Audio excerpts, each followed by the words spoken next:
يلا حبايبي، وصلنا لنهاية الفيديو وخلصنا الحلوى بتاعتنا الجميلة. شايفين الجمال ده اللي احنا زيناه كده بحبة فراولة صغيرة، وده كده سادة. قولوا لي بقى ايه رأيكم في الحلوى دي؟ سهلة وبسيطة واقتصادية وشكلها تحفة وطعمها كمان أحلى.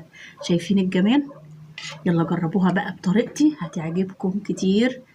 وما تنسونيش بقى في لايك حلو للفيديو واشتراك في القناة وتفعلوا الجرس للكل عشان يوصلكم مني كل جديد.